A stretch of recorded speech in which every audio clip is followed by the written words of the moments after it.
Y media group वालों ਤੁਹਾਡੇ ਸਾਰਿਆਂ ਦਾ ਰੇਡੀਓ ਵਾਈ ਔਰ ਚੈਨਲ ਵਾਈ ਦੇ ਉੱਤੇ ਬਹੁਤ-ਬਹੁਤ ਸਵਾਗਤ ਹੈ। ਬਤੌਰ ਗਰੁੱਪ ਐਡਿਟਰ ਵਾਈ ਮੀਡੀਆ ਮੈਂ ਯੁੱਧਵੀਰ ਜਸਵਾਲ ਤੁਹਾਡੀ ਖਿਦਮਤ ਵਿੱਚ ਹਾਜ਼ਰ ਹਾਂ। ਅੱਜ ਦੇ ਇਸ ਪ੍ਰੋਗਰਾਮ ਦੇ ਵਿੱਚ ਕਰੰਟ ਨਿਊਜ਼ ਔਰ ਉਹਦੇ ਉੱਤੇ ਐਨਾਲਿਸਿਸ ਲੈ ਕੇ ਔਰ ਪ੍ਰੋਗਰਾਮ ਦੇ ਵਿੱਚ ਮੇਰਾ ਸਾਥ ਦੇ ਰਹੇ ਨੇ सरा जी एंड शैली जी। सरा जी क्या हाल है आपका? ठीक है, how are you? All good sir, सब बढ़िया है। आप बताएं आप कैसे हैं? मैं बिल्कुल ठीक हूँ, ऑल वेल, बिल्कुल ठीक है। हाँ जी Shaily ji, how are you? Thank you so much for having me. मैं बहुत अच्छी हूँ। ठीक है शैली जी, मैं इत्थे जरूर जिक्र कर दवां कि काफ़ी सारिया चीज़ां जिहड़ियां असीं डिस्कस कर रहे सी अज सवेरे वाले प्रोग्राम दे विच। शैली जी आप हाईलाइट कर दें क्विकली और फिर साडे खास मेहमान पीके सब्रवाल जी वो भी जुड़ गए ने, उन्हां दे नाल असीं गलबात शुरू करन जा रहे हैं। रियल स्टेट का कोई सवाल पीके सब्रवाल साहब नाल गल करांगे असीं और असीं स्वागत करन जा रहे हैं पीके सब्रवाल जी दा। लेकिन मेरे ख्याल नाल सतनाम जी तुहाडी कॉल शायद म्यूट ते नहीं है और मेरी बाकी कॉलर्स ਨੂੰ रिक्वेस्ट है कि जे सिर्फ और सिर्फ रियल स्टेट की गल होनी है। ਅਸੀਂ ਬਾਕੀ ਮੈਨੂੰ ਪਤਾ ਹੈ ਸਿਆਸਤ ਸਰਗਰਮ ਹੈ ਪੂਰੀ ਇੰਡੀਆ ਕੈਨੇਡਾ ਦੇ ਰਿਲੇਸ਼ਨਸ਼ਿਪ ਦੀ ਹੋਰ ਬਹੁਤ ਸਾਰੀਆਂ ਚਰਚਾਵਾਂ ਨੇ, ਉਹ ਸਾਨੂੰ ਅੱਧੇ ਪੌਣੇ ਘੰਟੇ ਦਾ ਸਮੇਂ ਦਿਓ, ਉਸ ਤੋਂ ਬਾਅਦ ਹੋਏਗੀ। ਔਰ ਸਤਨਾਮ ਜੀ ਜੇ ਤੁਸੀਂ ਰੀਅਲ ਸਟੇਟ ਤੇ ਗੱਲ ਕਰਨੀ ਹੈ ਤਾਂ ਹੀ ਤੁਸੀਂ ਲਾਈਨ ਹੋਲਡ ਕਰੋ, ਫੋਨ ਪਲੀਜ਼ ਆਪਣਾ म्यूट कर लो। I request all the callers to please keep their phone only सिर्फ रियल स्टेट दे ही ਅਸੀਂ ਕੁਛ मैं विच कदे इंटरप्ट नहीं करता ਹੁੰਦਾ, इसलिए मैं पहले ही दसता है ਮੈਨੂੰ ਅੱਜ ਫਿਰ विच इंटरप्ट करना पै जाएगा जे रियल स्टेट तो इलावा ਅਸੀਂ कोई भी गल next half an hour 45 minutes करांगे, मैं फिर विच इंटरप्ट कर देंगा। रियल स्टेट का कोई सवाल पीके सब्रवाल। पीके जी बहुत बहुत स्वागत है, वेरी वार्म वेलकम सर। की हाल चाल है? Thank you sir, thank you Yudhveer ji and very good afternoon to all listeners जी। बिल्कुल गर्मा गर्मी तो है ही युद्धवीर जी, अगर इंपॉर्टेंट है तो वो भी नाल नाल लेंदे रहांगे, कोई दिक्कत थोड़ा हैगी, वो भी बड़ा इंपॉर्टेंट हैगा रियल स्टेट दे नाल नाल। एंड मेरा ख्याल है ऐसी कोई गल नहीं, अगर अद्धे पौने घंटे अंदर कोई और कॉल इंपॉर्टेंट आती है वो भी ले लेंगे। बाकी रियल स्टेट भी बड़ी गर्म है जी सर, वो तुम देख ही लिया है कि कल रिपोर्ट जी आई है इन्फ्लेशन की और सैकेंड मंथ इन रो जी इन्फ्लेशन वधी है। हालांकि उम्मीद असी यह कर रहे थे कि इन्फ्लेशन सेम रहेगी या 0.2 0.3 ਵਧੇਗੀ, लेकिन 0.7 ਵਧਣਾ नॉट गुड एट ऑल। ਨਾਲ ਮੈਂ ਇਹ ਵੀ ਕਹਿ ਰਿਹਾ ਕਿ ਜਿਹਨੂੰ ਕਹਿੰਦੇ ਨੇ ਇਹਦਾ ਡਿਪਟੀ ਗਵਰਨਰ ਜਿਹੜੇ ਸਾਡੇ BOC ਦੇ ਨੇ ਸ਼ਰਨ, ਉਹਨਾਂ ਨੇ ਜਿਹੜੇ ਬਿਆਨ ਦਿੱਤੇ ਨੇ ਉਹਦੇ ਅੰਦਰ ਉਹ ਤੇ ਡਿਸਕਸ ਕਰ ਹੀ ਲਾਂਗੇ। ਲੇਕਿਨ ਮੈਂ ਕਹਾਂਗਾ ਇਹਦੇ ਅੰਦਰ ਕੋਰ ਇਨਫਲੇਸ਼ਨ ਜਿਹੜੀ ਹੈਗੀ ਜੀ ਐਨਰਜੀ ਔਰ ਅਗਰ ਸ਼ੈਲਟਰ ਕਾਸਟ ਹਟਾ ਦਈਏ, ਇਹਨਾਂ ਦੋਨਾਂ ਚੀਜ਼ਾਂ ਨੇ ਜਿਹੜਾ ਹੈਗਾ ਸਾਡੀ ਇਨਫਲੇਸ਼ਨ ਜਿਹੜੀ ਹੈ ਉਹਨੂੰ ਵਧਾਇਆ ਹੈਗਾ। ਲੇਕਿਨ ਅਗਰ ਇਹ ਦੋਨੋਂ ਚੀਜ਼ਾਂ ਹਟਾ ਦਈਏ, ਸ਼ੈਲਟਰ ਕਾਸਟ ਇਹ ਸਾਡੀ ਖੁਦ ਦੀ ਬਣਾਈ ਹੋਈ ਸ਼ੈਲਟਰ ਕਾਸਟ ਹੈਗੀ, ਠੀਕ ਹੈ, ਐਨਰਜੀ ਸਾਡੇ ਇੱਥੇ ਨਹੀਂ ਹੈਗੀ, I can understand, but shelter cost है साड़ी खुद ही इनडायरेक्ट इंपैक्ट हैगा साड़ा इंटरेस्ट का जो कि पिछों आके हिट कर रहा है, वो हटा दिए तो फिर 0.2% ही वधी है। तो यह चीज मद्देनजर रखते हुए, हालांकि I should talk about real estate, लेकिन इसका डायरेक्ट लिंक हैगा रियल स्टेट के नाल। इस करके मैं कहना चाहूंगा कि जी डिप्टी गवर्नर ने शरण उन्होंने बड़ा क्लियर किया हैगा कि चाहे जो भी इन्फ्लेशन जिथे गई हो, लेकिन both inflation and inflation expectations have come down. बड़ा उन्हें कहा कि साड़ा इंटरेस्ट रेट वाला काम जो हैगा बिल्कुल कम कर रहा हैगा, और उन्हें यह भी कहा कि most likely we will wait and assess the impact of their aggressive tightening cycle. कह रहे जी वेट करांगे, विच इज गुड साइन। नहीं तो कल तो यह डर लगना शुरू हो गया सीगा कि शायद अजे होर इंटरेस्ट रेट ना वधे या वध भी सकता हैगा, लेकिन वो वेट एंड वॉच की पॉलिसी कह रहे ने, वो कह रहे ने कि साड़ा जो हैगा काम कर रहा है सारा, कहते 8 तो अगर 4 आ गया तो 4 तो थले जाते टाइम लगेगा। लेकिन एक गल इतने मैं जरूर कहांगा युद्धवीर जी की जरा कनाडा के अंदर जो टाइटल सी ना जी लोएस्ट इन्फ्लेशन इन G7, वो टाइटल तो असी पिछे हट गए, हम साढ़े के 2 कंट्रियां आ गई, हुण असी इन्फ्लेशन तो उन्हां तो अगे हो गया जी। ठीक है जी, और ठीक है जी, काफी सारे खबरां ने और मेरे असी दस दी अपने दर्शकों और लिसनर्स ਲਈ कि 2 खास रिपोर्ट्स, क्योंकि अज वैंसडे असी रियल स्टेट दी और इकोनॉमी ਦੀ डिस्कशन करनी ਹੁੰਦੀ है, तो 2 खास रिपोर्ट्स असी ਤੁਹਾਡੇ ਲਈ ਲੈ ਕੇ ਆਏ ਹਾਂ। ਇੱਕ रियल स्टेट ਦੇ ਨਾਲ ਸੰਬੰਧਿਤ ਹੈ ताकि ਤੁਹਾਨੂੰ ਨੰਬਰਸ ਵਗੈਰਾ ਮੈਂ ਹੁਣੇ ਸਾਂਝੇ ਕਰਾਂਗਾ और ਉਸ ਤੇ ਫਿਰ ਮੇਰੇ ਸਵਾਲ ਵੀ ਜ਼ਰੂਰ ਹੋਣਗੇ। और ਉਹਦੇ ਨਾਲ ਨਾਲ ਇੱਕ ਅਸੀਂ ਇਨਫਲੇਸ਼ਨ ਦੇ ਉੱਤੇ ਖਾਸ report with data with numbers, ਕਿਉਂਕਿ ਅਸੀਂ ਜੋ ਚੀਜ਼ ਦੱਸੀ ਦੀ ਹੈ ਸਾਰੀ ਡਾਟਾ ਔਰ ਸਾਰੀ ਨੰਬਰ ਦੇ ਨਾਲ ਦੱਸੀ ਦੀ ਹੈ, ਉਹ ਵੀ ਅਸੀਂ ਲੈ ਕੇ ਆਏ ਹਾਂ, ਉਹ ਵੀ ਮੈਂ ਜ਼ਰੂਰ ਦੱਸਾਂਗਾ। ਲੇਕਿਨ ਉਸ ਤੋਂ ਪਹਿਲਾਂ ਪੀਕੇ ਜੀ ਮੈਂ ਚਾਹਾਂਗਾ ਕਿ ਤੁਹਾਡਾ ਐਨਾਲਿਸਿਸ ਜੋ ਇਨਫਲੇਸ਼ਨ ਦੇ ਨੰਬਰ ਆਏ ਨੇ 4%, ਉਹ ਤੇ ਕੁਐਸਚਨ ਵੀ ਕਰਾਂਗੇ, ਲੇਕਿਨ ਬੈਂਕ ਆਫ ਕੈਨੇਡਾ ਇਹਦੇ ਤੇ ਕੀ ਅਸਰ ਹੋਏਗਾ ਔਰ ਉਹਦਾ ਅਸਰ ਰੀਅਲ ਸਟੇਟ ਦੇ ਉੱਤੇ ਤੁਸੀਂ ਆਉਣ ਵਾਲੇ 6 ਮਹੀਨੇ ਸਾਲ ਕੀ ਦੇਖਦੇ ਹੋ? ਸਭ ਤੋਂ ਪਹਿਲਾ ਸਵਾਲ सर, मैं हुण भी सेम मेरा विचार हैगा, मैं इस इन्फ्लेशन नूं और इस इंटरेस्ट रेट जो वधिया 6 तरीक नूं मैं अजे ਇਹਦੇ ਉੱਤੇ ਕੋਈ ਕਮੈਂਟ ਨਹੀਂ ਦਿਆਂਗਾ ਕਿਉਂਕਿ ਮੈਂ 25 ਅਕਤੂਬਰ ਦਾ ਇੰਟਰਸਟ ਰੇਟ ਫਿਰ ਦੇਖਾਂਗਾ ਔਰ 25 ਅਕਤੂਬਰ ਤੋਂ ਪਹਿਲੇ 2-3 ਰਿਪੋਰਟਸ ਹੋਰ ਵੀ ਆਣੀਆਂ ਨੇ ਏਮਪਲੋਇਮੈਂਟ ਦੀ ਆਣੀ ਹੈ ਜੀਟੀਪੀ ਵਗੈਰਾ ਦੀ ਆਣੀ ਹੈ ਇਕਨੋਮੀ ਦੀ ਅਲੱਗ ਆਏਗੀ ਰਿਟੇਲ ਸੇਲ ਦੀ ਆਏਗੀ ਉਹ ਰਿਪੋਰਟ ਦੇ ਉੱਤੇ ਬੜਾ ਡਿਪੈਂਡ ਕਰੇਗਾ ਮੇਰੇ ਹਿਸਾਬ ਨਾਲ although I am not N economist ਲੇਕਿਨ ਥੋੜਾ ਬਹੁਤ ਕਿਉਂਕਿ ਕੰਮ ਕਰ ਰਹੇ ਹਾਂ ਤੇ ਥੋੜਾ ਬਹੁਤ ਅਸੀਂ ਸਮਝ ਜਾਂਦੇ ਇਸ ਗੱਲ ਨੂੰ ਯੈਸ ਰੀਅਲ ਸਟੇਟ ਜਿਹੜੀ ਹੈ ਰੁਕੀ ਪਈ ਹੈ ਇਸ ਵਕਤ ਮੈਨੂੰ ਲੱਗਦਾ ਹੈਗਾ ਕਿ ਅਜੇ ਇਸ ਤਰ੍ਹਾਂ ਹੀ ਥੋੜੀ ਰੁਕੀ ਰਹੇਗੀ ਲੇਕਿਨ ਇੱਕ ਜਿਹੜੀ ਪ੍ਰੋਬਲਮ ਆ ਰਹੀ ਹੈ ਜਿਹੜੀ ਹੁਣ ਕਿ ਉਹ ਜਿਹੜੀ ਹਾਊਸਿੰਗ ਸਟਾਕ ਆ ਉਹ ਫਿਰ ਡਾਊਨ ਹੋ ਗਿਆ ਹੈ from July to August 1%,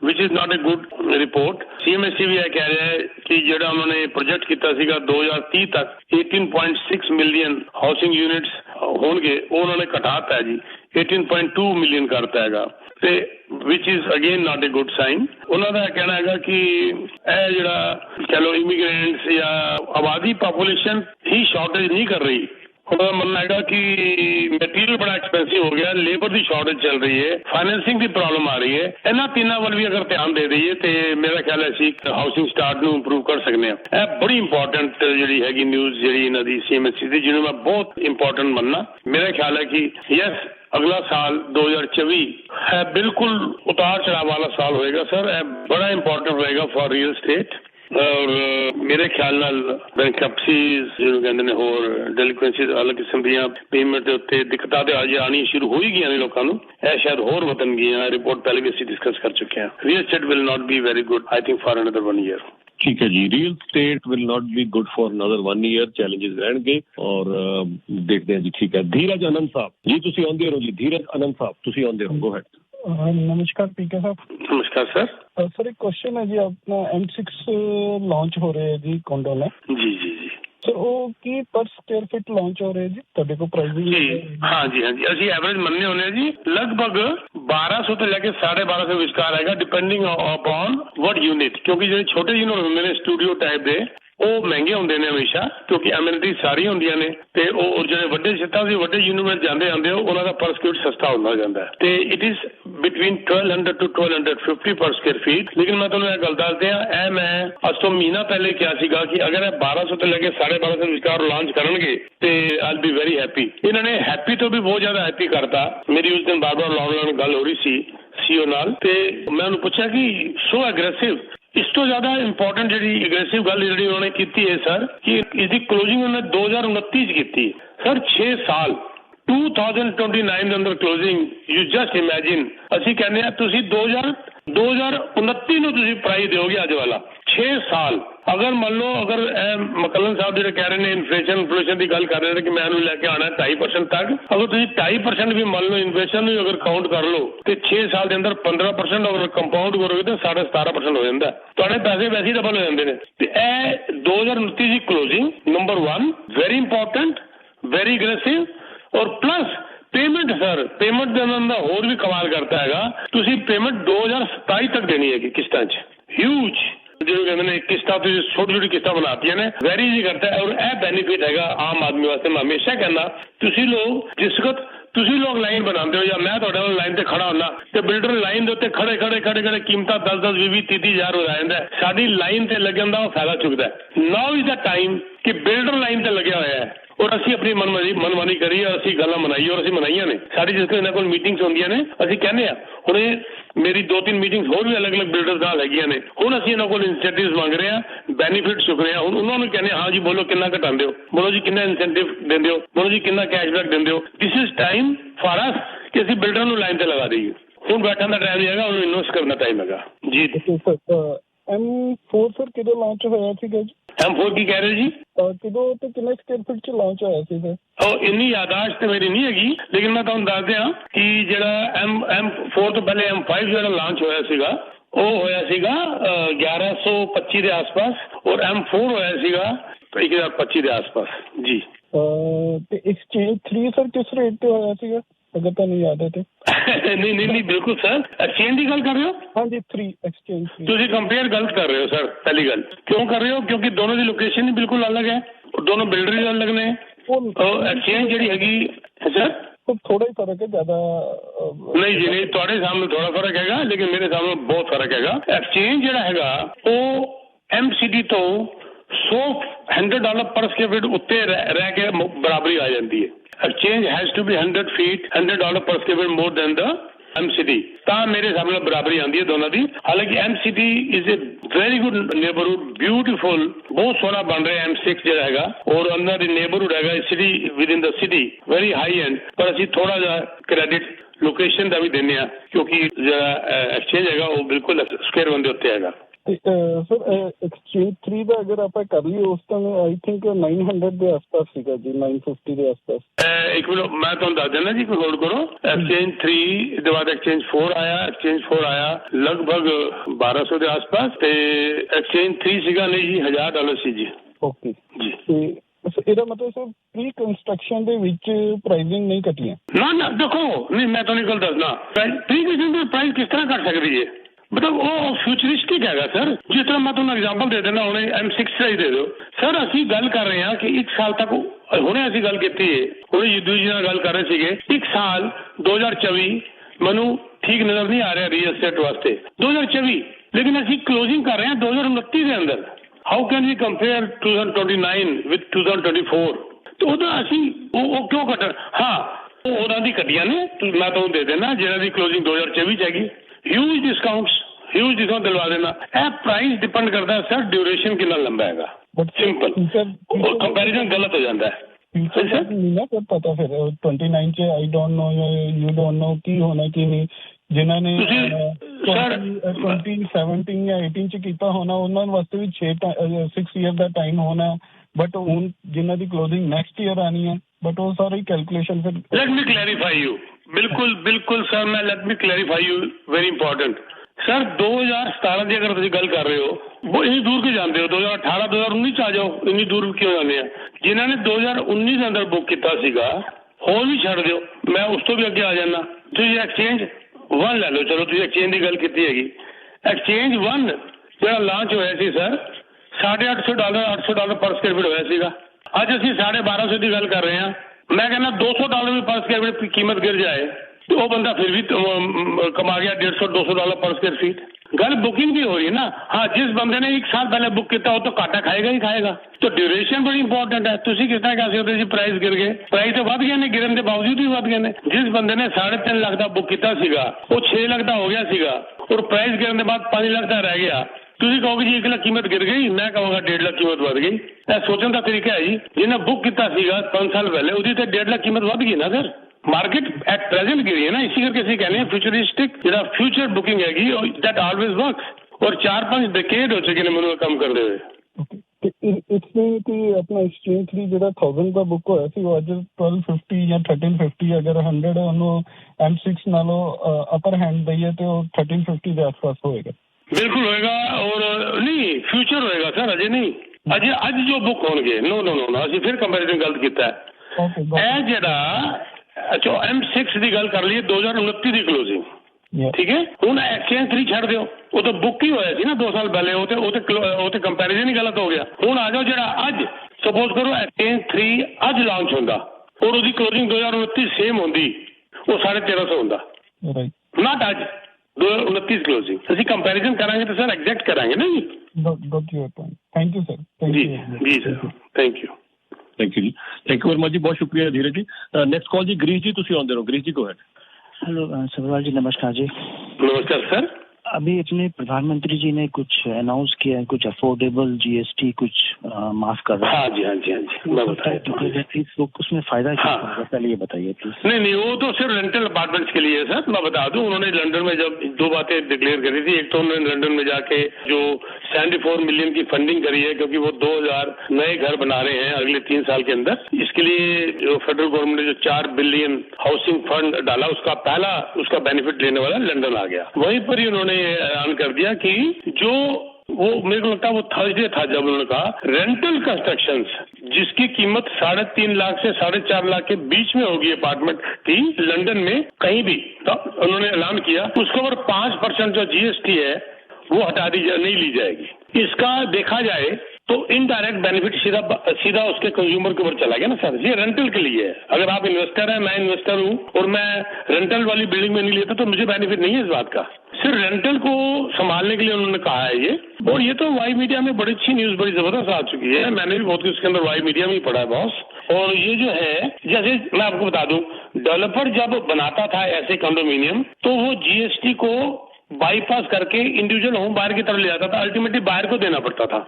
अब वो नहीं लगाएगा तो बाहर को नहीं जाएगा। तो एक किस्म से ये अफोर्डेबिलिटी की तरफ उनका ध्यान ज्यादा है और वो रेंटल बिल्डिंग्स के ऊपर ही है, सिर्फ जो बिल्डिंग सिर्फ रेंटल के लिए बनेंगी बस। लेकिन हो सकता है मुझे समझ में नहीं आया, ये अगर ये बिल्डर्स जो बनाएगा, पहली बात जो किस तरह के घर बनाएगा, लंबे ऊंचे अपार्टमेंट 20-25 फ्लोर? अपार्टमेंट की बात, हाई राइज की बात हो रही है। हाई राइज की बात। इसमें बिल्डर को बचेगा या जो उसमें इन्वेस्टर, मान लो आप इन्वेस्ट करोगे आपको बचेगा, या जो मैं खरीदूंगा मुझे बायर को बचेगा, बिल्डर को नहीं, क्योंकि कीमत कम होगी ना जीएसटी की बात, तो सीधा पास ओवर होगी टू द कंज्यूमर।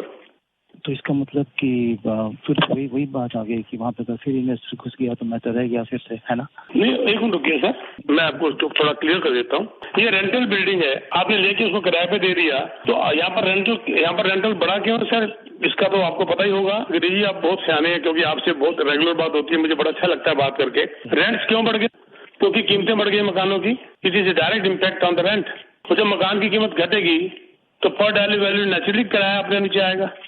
लेकिन अल्टीमेट एम तो था ही ना कि अफोर्डेबल मेरे से आदमी के लिए, गरीब आदमी के लिए बनाने के लिए अफोर्डेबल, है ना? तो मैं भी खरीदना चाहता हूँ, आप उसे खरीद के फिर मुझे बेच दोगे, मुझे किराए पर रख लोगे?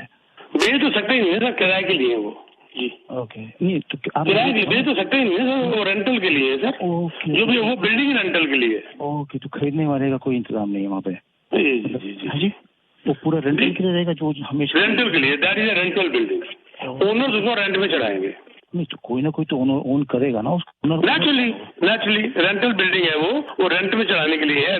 उसको रेंटल अपार्टमेंट्स कहते हैं सर। मैं अगर उसमें रहना चाहूँ खरीद के, तो मैं नहीं रह सकता उसमें? नहीं, सिर्फ रेंटल के लिए। ओके जी, ठीक है जी। नाउ नेक्स्ट क्वेश्चन ये है कि कुछ इन्वेंट्री बढ़ी है जैसे ब्रैम्पटन में, सागा में पहले कहे थे कि वो मल्टीपल लिस्टिंग बढ़ रही, क्योंकि बढ़ गई है इन्वेंट्री। मल्टीपल तो है ही नहीं ना, मल्टीपल तो खत्म ही हो चुका है ना। अब तो मल्टीपल रिवर्स हो चुका है। वो तो बात ही खत्म होगी मल्टीपल वाली। पर इन्वेंट्री बढ़ी है और बायर रुक गए। डर लग गया 6 सितंबर के बाद फिर कि रेंट इंटरेस्ट और तो नहीं बढ़ जाएगा। और जो देखो, जहां पर आपका पास होने के लिए क्या कहते हैं, मॉर्गेज के लिए 8% का आपका स्ट्रेस टेस्ट है, बताओ उसमें कोई फर्क अभी तक नहीं पड़ा इस इंटरेस्ट रेट का, क्योंकि बैंकों का वेरियस थोड़ा बढ़ गया, लेकिन फिर भी इन्वेंट्री बढ़ चुकी है सर। तो अगर आप कहेंगे तो मैं इसको थोड़ा डिटेल में बता देता हूँ, अगर आप थोड़ा सा और अगर इसके बारे में समझना चाहते हैं तो। लेकिन जो है, ये इंटरेस्ट रेट बढ़ने से आपकी इनकम की रिक्वायरमेंट, देखो 2 बातें हुई है सर। एक तो प्राइस गिरा कुछ सिटीज में, वहां पर इनकम रिक्वायरमेंट कम हुई। कुछ सिटीज में इंटरेस्ट बढ़ने से प्राइस में फर्क नहीं पड़ा, वहां पर इनकम रिक्वायरमेंट बढ़ गई। जैसे मैं आपको छोटा सा एग्जांपल देता हूँ, वैनकूवर ले लीजिए, जैसे मान लीजिए आप, जस्ट मैं एग्जांपल के लिए बोल रहा हूँ। वैनकूवर के लिए जो प्राइस था, जुलाई की बात करते हैं, एवरेज 1.2 मिलियन 10,000 था। वो अगस्त में थोड़ा कम होकर 1,208,000 रह गया। तो वहां पर अब इनकम रिक्वायरमेंट इंटरेस्ट के बाद साल की लगभग 1500 आपकी इनकम अब मोर होनी चाहिए सेम घर लेने के लिए। लेकिन अगर टोरंटो की बात करें तो टोरंटो में प्राइस बहुत ज्यादा गिरा, 19,800 के करीब, 20,000 के करीब गिरा। 1.16 मिलियन से 1.14 मिलियन हो गया। प्राइस ज्यादा गिरा, लेकिन जो है इनकम रिक्वायरमेंट अभी भी कम हुई, पर उतनी कम नहीं हुई। यहाँ पर अब साल में 2,000 अगर कम इनकम भी हो तो आप सेम घर ले सकते हैं। लेकिन अब 2,000 तो कुछ भी नहीं हुआ। जहाँ पर रिक्वायरमेंट ही 230,000 की है, वहाँ पर 2,000 क्या होता है? ये छोटा मोटा इम्पैक्ट पड़ा 1 महीने के अंदर सर। आपकी बात का मुझे लगता है शायद ये जवाब था। मुझे लगता है कि जैसे इन्वेंट्री बढ़ेगी तो थोड़ा सा प्राइस में और कमी आएगी, थोड़ी बहुत आई सर। 20,000 की कमी आई है 1 महीने के अंदर, कम नहीं है सर, और आएगी। वो बिल्कुल ठीक कह रहे हैं आप। हाँ जी, दूसरा एक और कहना चाहता हूँ कि 22 तारीख को तो मुझे तो पूरा चांस है कि वो फिर रेट बढ़ा देंगे ना, इंटरेस्ट रेट। 25 अक्टूबर को। हाँ जी, सॉरी 25 अक्टूबर। हाँ जी, मुझे पूरा चांस है कि बढ़ा देंगे, क्योंकि महंगाई तो वो अलग पॉइंट है। अच्छा, दूसरे सर एक और लास्ट क्वेश्चन ये कि ये टोरंटो में एक तो लीड करता है ना, अगर मान लो अपार्टमेंट्स की, कॉन्डो में की जो प्राइस कम होंगे तो वो तो एज ए लीडर उसको अस्यूम किया जाए, वहाँ कम होंगे तो बाकी भी कम होंगे ना। इसके बारे में क्या विचार है आपके? मैं तो ये बात को मानने को तैयार नहीं हूँ सर।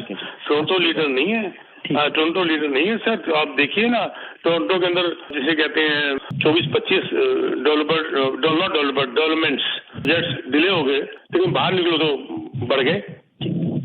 बाहर बिल्डिंगें बढ़ गई, बाहर अफोर्डेबिलिटी ज्यादा हुई पड़ी है बिल्डरों की, बाहर निकल गए टोरंटो से, और उसका असर फिर टोरंटो में उल्टा पड़ जाएगा। जब इन्वेंट्री शॉर्ट होगी कीमतें फिर बढ़ जाएंगी।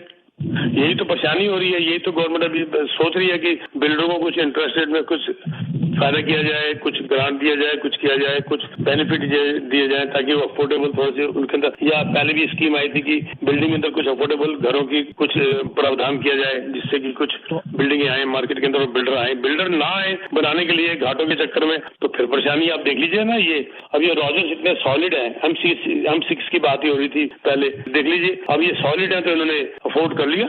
6 साल तक क्लोजिंग ही नहीं करेंगे, आराम से कंस्ट्रक्शन करेंगे। जमीन इन्होंने ली हुई है 60s की ली हुई है, लाखों की जमीन ली थी, मिलियंस एंड बिलियंस की होगी, मिलियंस टू मिलियंस की होगी, इनको फर्क नहीं पड़ रहा। तो ये लोग जो है अफोर्ड कर पा रहे हैं तो 6 साल लेट कर रहे हैं, पेमेंट 3 साल में ले रहे हैं आपसे। तो यहीं से आप अंदाजा लगा लीजिए, जो वीक बिल्डर है वो कहता मैं बनाता ही नहीं, वो कैसे कंपटीशन करेगा मुझे बताइए रॉजर्स के साथ। और अर्बन कैपिटल और रॉजर्स इतने सॉलिड है, इनसे कैसे मुकाबला करेगा? ओके, तो बना ही नहीं। Okay, thank you for so much. Next time thank you जी, बाय। बहुत शुक्रिया जी, थैंक यू सो मच जी। हाँ जी, अगली कॉल जी। हाँ जी अमरीक जी, ਤੁਸੀਂ ਇੱਕ ਸੈਕਿੰਡ ਅਮਰੀਕ ਜੀ ਤੁਸੀਂ ਹੋਲਡ ਕਰਨਾ, ਬਾਕੀ ਕਾਲਰਸ ਰਿਕਵੈਸਟ ਹੈ ਕਿ ਹੋਲਡ ਕਰਨਾ। ਠੀਕ ਹੈ ਜੀ, ਮੈਂ ਇੱਕ ਨੰਬਰ ਲੈ ਕੇ ਆਉਣਾ ਚਾਹ ਰਿਹਾ ਸੀ ਡਿਸਕਸ਼ਨ ਦੇ ਵਿੱਚ, ਔਰ ਤੁਹਾਡੇ ਉਸ ਤੇ ਘੁੰਮ ਕਿਉਂਕਿ ਕਈ ਤਰ੍ਹਾਂ ਦੇ ਅਸੀਂ ਨੰਬਰ ਵੀ ਲੈ ਕੇ ਆਉਂਦੇ ਆ। ਜਿਹੜਾ ਇਸ ਸਾਲ ਘਰਾਂ ਦੀ ਕੀਮਤਾਂ ਕਿੱਦਾਂ ਦੀਆਂ ਰਹਿਣਗੀਆਂ, ਔਰ ਉਹਦੇ ਬਾਰੇ ਇੱਕ ਜਿਹੜੀ ਰਿਪੋਰਟ ਆਈ ਹੈ ਨਵੀਂ, ਉਹ ਕਹਿ ਰਹੀ ਹੈ ਕਿ 10% ਰਿਸੈਸ਼ਨ ਦੇ ਕਾਰਨ, ਜਿਸ ਤਰ੍ਹਾਂ ਤੁਸੀਂ ਵੀ ਕਿਹਾ ਕਿ 23 ਜਾਂ 24 ਠੀਕ ਨੇ, ਕਹਿੰਦੇ 10% ਹੋਰ ਕੀਮਤਾਂ ਘੱਟ ਸਕਦੀਆਂ। ਸਾਡਾ ਫਰਜ਼ ਬਣਦਾ ਪ੍ਰੋਫੈਸ਼ਨਲੀ ਵੀ ਜਦੋਂ ਵੀ ਅਸੀਂ ਜਰਨਲਿਜ਼ਮ ਦੇ ਵਿੱਚ ਕੋਈ ਰਿਪੋਰਟ ਪੇਸ਼ ਕਰੀਏ ਤਾਂ ਉਹਦਾ ਸੋਰਸ ਜ਼ਰੂਰ ਦੱਸੀਏ। ਸਾਡਾ ਸੋਰਸ ਹੈ ਜੀ ਆਕਸਫੋਰਡ ਇਕਨੋਮਿਕਸ। ਮੈਂ ਆਕਸਫੋਰਡ ਇਕਨੋਮਿਕਸ ਦੇ ਹਵਾਲੇ ਨਾਲ ਰਿਪੋਰਟ ਦੇ ਰਿਹਾ ਕਿ ਉਹ ਕਹਿੰਦੇ ਕਿ 10% ਜਿਹੜੇ ਹੋਰ ਹੈ ਘਰਾਂ ਦੀ ਕੀਮਤ ਜਿਹੜੀ ਹੈ ਉਹ ਘੱਟ ਸਕਦੀ ਹੈ। ਔਰ ਉਹਨਾਂ ਦਾ ਕਹਿਣਾ ਹੈ ਕਿ ਸਾਡੀ ਜਿਹੜੀ ਇਕੋਨਮੀ ਹੈਗੀ ਆ ਉਹ ਇਸ ਸਾਲ ਦੇ ਅੰਤ ਤੱਕ ਸਿਰਫ ਟੋਟਲ ਜਿਹੜੀ ਗਰੋਥ ਹੋਏਗੀ ਸਾਰੀ 2023 ਦੀ 1% ਹੋਏਗੀ। 2024 ਦੇ ਪਹਿਲੇ ਕੁਆਟਰ ਦੇ ਵਿੱਚ ਅਸੀਂ ਘੱਟ ਵੀ ਸਕਦੀ ਇਕੋਨਮੀ, ਕੰਟਰੈਕਟ ਹੋ ਸਕਦੀ ਹੈ 0.2%। ਫਿਰ 25 ਚ ਕਹਿੰਦੇ ਗਰੋਥ ਬੜੀ ਜ਼ਬਰਦਸਤ ਹੈ, 3% ਗਰੋਥ ਹੈ ਇਕੋਨਮੀ ਦੀ। 26 ਚ ਉਸ ਤੋਂ ਵੀ ਜ਼ਿਆਦਾ ਗਰੋਥ ਹੈਗੀ ਹੈ, 3.5% ਗਰੋਥ ਹੋਣੀ ਹੈ। ਸੋ ਇਹ ਜੀ ਸਾਰੀ ਰਿਪੋर्ट ਹੈ, 10% ਘੱਟ ਸਕਦੀ ਹੈ ਘਰਾਂ ਦੀ। ਪਿੱਛੇ ਰੀਮੈਕਸ ਦੀ ਆਈ ਸੀ, ਉਹ 11% ਕਹਿ ਰਹੇ ਸੀਗੇ, और सीमेंट की रिपोर्ट आई सी वो भी 10% कह रहे थे। तो यस, मैं खुद कह रहे हैं प्राइस जो है वो घट सकता है। आई वुड अगेन से 5 to 10% कीमत थले जा सकती हैं। और जो पहले गिरीश साहब ने जो क्वेश्चन किया था, या उनसे पहले किसी ने किया था, शायद धीर थे शायद उनका नाम, कि भाई वो फिर नुकसान हो गया। अब ये यहाँ पर फिर वही लोग नुकसान खाएंगे जिन्होंने शॉर्ट टर्म इन्वेस्टमेंट की हुई है, जो कहते हैं जी हमने कंस्ट्रक्शन बुक कर दी, प्री कंस्ट्रक्शन, क्लोजिंग 1 साल के अंदर है, क्लोजिंग 2 साल के अंदर है। ये मैं कह के थक गया हूँ कि शॉर्ट टर्म वालों को नुकसान होगा। पर जिस बंदे ने 4 साल पहले बुक किया था, ये 10% गिर भी जाती है तो फिर 10% कमा लेते हैं, क्योंकि अगर 20% बढ़ गई और बाद में 10% गिर गई, उन्होंने फिर कमा लिया। मेरे पास अभी तक एक भी ऐसा इन्वेस्टर नहीं आया जो ये कह दे कि पीके जी मेरा पैसा कम हो गया, क्योंकि मैंने कभी भी 2-2.5 साल की ड्यूरेशन के अंदर लेके दिया ही नहीं। अगर कोई मुझे अब कहे कि आज अभी बड़ी लालच आ रही है, हमारा एक ग्रुप है वहां पर बड़ा आ रहा है जी, आप इतने में ले लो, 1 लाख कम में ले लो, 50,000 कम में ले लो, पर क्लोजिंग कब है? अभी अक्टूबर में है। क्लोजिंग कब है? अगले साल मार्च में है। तो मेरे को बड़ी मैसेज आते, मैं नहीं लेके देता, मुझे लिख के दे दे कि मैंने तेरे को मना किया था और तू ले रहा है। हाँ, रहने के लिए लेना है कोई बात नहीं, कीमत अगर गिर भी जाती है तो तूने कौन सा बेचना है, अपनी कीमत साल 2 साल में बढ़ जाएगी। आज जो अगर अफोर्ड कर सकता ले ले, लेकिन तूने अगर इन्वेस्टमेंट के लिए लेना है, मेरी तरफ से ना है। और अगर तूने फिर लेना है तो मैं लेके दे दूंगा, पर मुझे लिख के दे दो कि मैंने सलाह दी थी पर तूने कहा नहीं मैंने लेना है। सर ये बहुत इंपॉर्टेंट है। ये जो कॉन्ट्रैक्ट होगी, जो हमारी इकॉनमी जो 10% जो रियल एस्टेट गिरेगी ना सर, रियल एस्टेट का प्राइस, ये उन्हीं लोगों के लिए गिरेंगे जो ओवरनाइट रईस बनना चाहते हैं, उनको लॉस होगा, या वो लोग होल्ड कर लें। लेकिन वो तैयार रहें कि अप्रेजल जब उसका होगा वहां पर भी मार पड़ेगी। मान लीजिए 1 मिलियन का आपने आज बुक कर लिया, या आज से साल पहले बुक किया, और अगले साल उसकी क्लोजिंग है और उसकी 10% कीमत कम हो गई और अप्रेज किया तो 9 लाख का रह गया।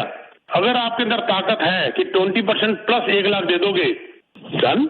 लेकिन अगर आप वैसे ही आप जिसे कहते हैं ना सिटिंग ऑन द क्लिफ, अपना बैठे हुए कोने में, और पता चला जी 20% देना क्या, मॉर्गेज मुश्किल हो रही है, ऊपर से $1 लाख आपको जेब से लाके देना पड़ रहा है, और उन लोगों को ये परेशानी है, और इसलिए हम पहले बैठ के प्रोफाइल पूरा चेक करते हैं और बता देते हैं भैया तैयार हो, होल्डिंग कैपेसिटी है कि नहीं है। जो मेरा मेन पॉइंट होता है, पॉइंट नंबर 4 है, मुझे ये पॉइंट नंबर भी याद है, ये पॉइंट नंबर 4 है कि होल्डिंग कैपेसिटी 5 साल की है कि नहीं है। अगर है तो लो, नहीं मत करो। थोड़ी पिक्चर ले लो, इधर ਨੂੰ करियो मिरर वन। जी जी जी जी हाँ जी आवाज़ आ रही है।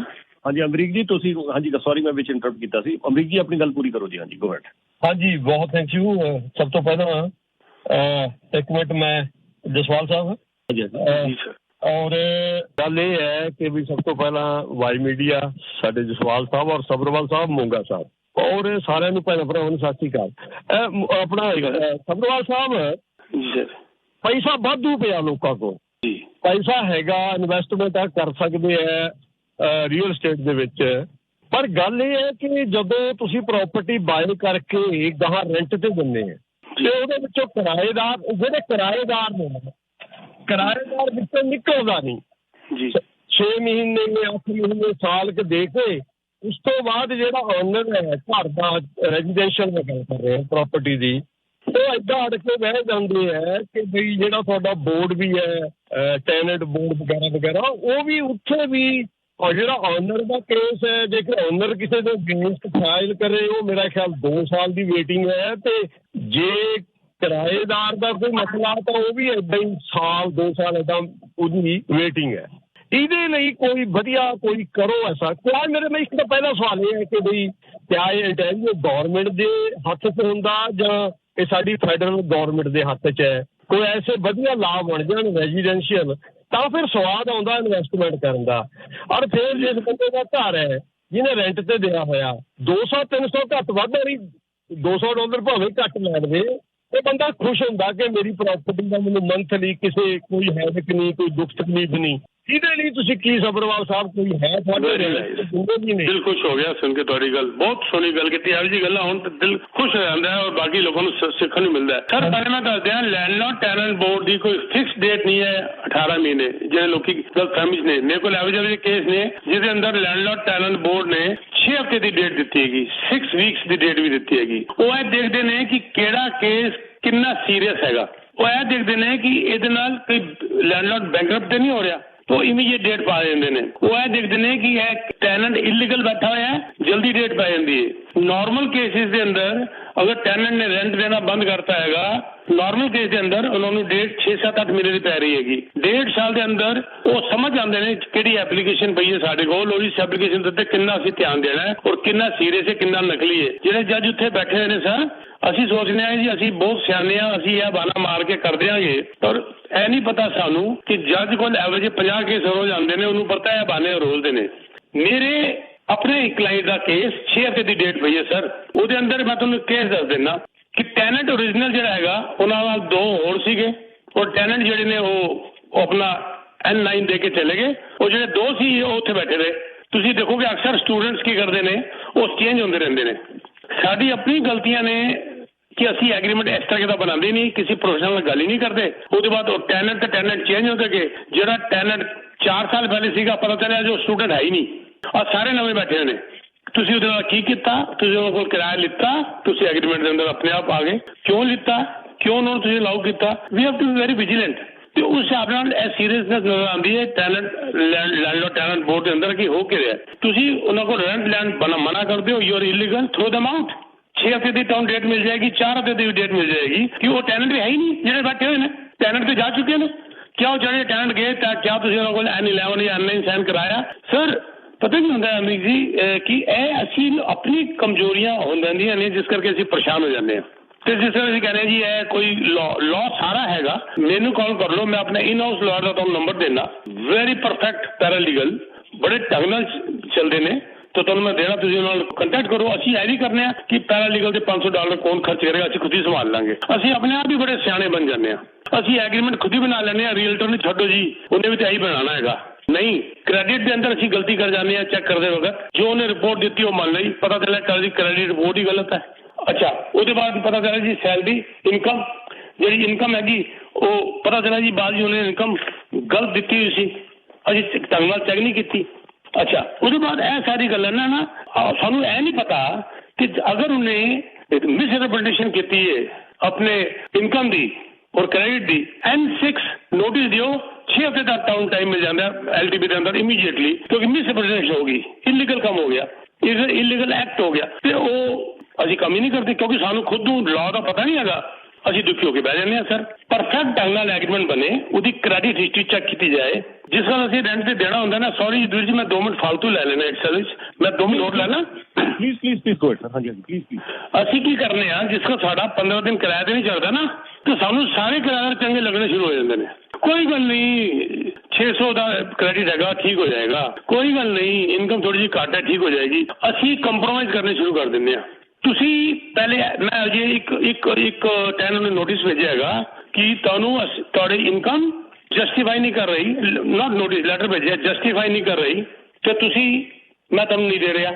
ਉਹ ਦੇਖੋ ਮੈਂ ਕਿੰਨਾ ਉਹਨੂੰ ਇੱਕ ਫੇਅਰ ਮੈਂ ਉਹਨੂੰ ਆਫਰ ਕੀਤੀ ਹੈ, ਤੇਰੀ ਇਨਕਮ ਦੇ ਨਾਲ ਤੇਰੀ ਇਨਕਮ ਵਰਗਾ ਇੱਕ ਹੋਰ ਬੰਦਾ ਤੂੰ ਲਿਆ ਤੇ ਦੋਨੋਂ ਅਫੋਰਡ ਕਰ ਜਾਓਗੇ ਤਾਂ ਮੈਂ ਤੈਨੂੰ ਦੇ ਦਿਆਂਗਾ।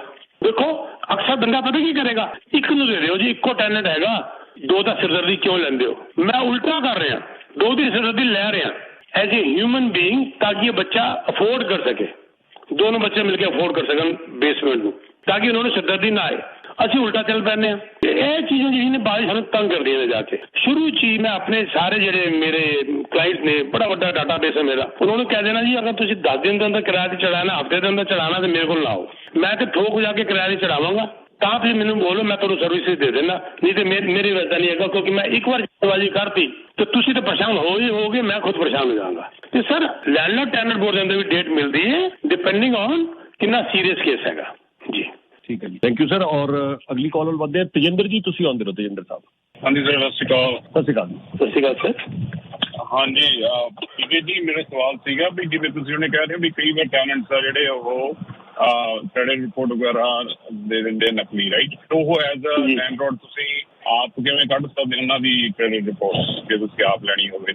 ਬਿਲਕੁਲ, ਉਹਨਾਂ ਕੋਲ ਪਹਿਲੇ ਪਰਮਿਸ਼ਨ ਲਓ, ਆਪਣੇ ਆਪ ਨਹੀਂ ਕਰ ਸਕਦੇ, ਉਹਨਾਂ ਕੋਲ ਪਰਮਿਸ਼ਨ ਲੈ ਕੇ ਕਰ ਸਕਦੇ ਹੋ।